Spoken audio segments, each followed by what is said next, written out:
Assalamualaikum warahmatullahi wabarakatuh. Alhamdulillah, wassalatu wassalamu ala rasulillahi sallallahu alaihi wasallam wa ala alihi wa ashabihi ajmain. Sahabat yang dimuliakan Allah subhanahu wa ta'ala, di dalam Al-Quran Allah berfirman, qad aflaha man tazakka, sungguh beruntung bagi orang-orang yang menyucikan dirinya. Kemudian di ayat yang lain Allah berfirman, fala tuzakku anfusakum huwa a'lamu bimanittaqa, dan janganlah kalian merasa diri kalian suci, karena Dia lebih mengetahui siapa yang paling bertakwa. Ayat yang pertama itu mengabarkan kepada kita dan memberikan motivasi untuk kita menyucikan jiwa kita. Karena orang yang menyucikan jiwanya merupakan orang yang beruntung. Menyucikan jiwa ini dengan berbagai ibadah yang kita lakukan, seperti sholat, puasa, zakat, naik haji. Ini ibadah mahdhah yang semua tujuan ibadah ini adalah untuk menyucikan jiwa kita. Sholat untuk menyucikan jiwa kita, puasa menyucikan jiwa kita, zakat menyucikan jiwa kita, naik haji juga menyucikan jiwa kita. Begitu juga dengan ibadah ghairu mahdhah, yang mana tujuannya pada dasarnya adalah untuk menyucikan jiwa kita juga.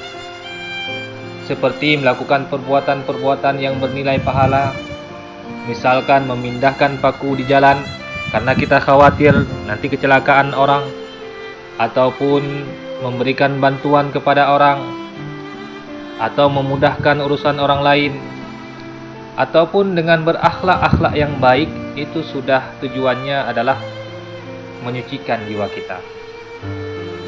Kemudian ayat yang kedua, Allah melarang kita untuk merasa suci. Fala tuzakku anfusakum, janganlah kalian merasa diri kalian itu suci, karena Allah lebih mengetahui siapa yang paling bertakwa. Mungkin sudah banyak ibadah-ibadah mahdhah yang kita lakukan, atau ghairu mahdhah yang wajib kita lakukan, apalagi yang sunnah. Yang semua ibadah-ibadah yang kita lakukan itu yang seharusnya untuk menyucikan jiwa kita, tapi dengan perasaan kita punya kemuliaan, dengan perasaan kita bahwasanya kita adalah orang mulia karena ibadah kita adalah orang suci dengan ibadah kita, maka itu sudah disusupi rasa sombong.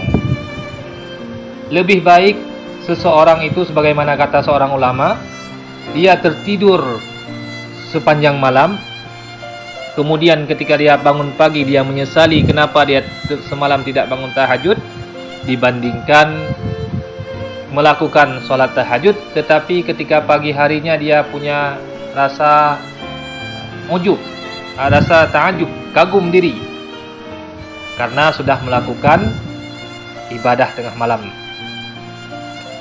Kemudian juga ibadah-ibadah yang kita lakukan ini berpotensi untuk kita ini merasa suci dan mulia.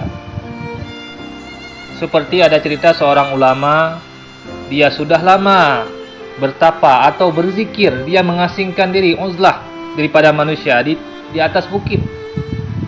Dia sudah lama uzlah untuk menyucikan dirinya.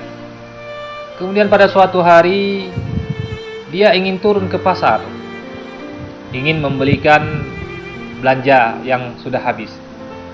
Kemudian di pasar ada seorang laki-laki atau seorang preman yang dia ingin bertobat, ingin berguru.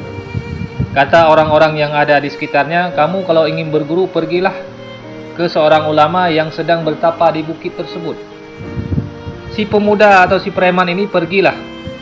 Dia ingin naik gunung, menjumpai ulama tersebut yang lama uzlah daripada masyarakat.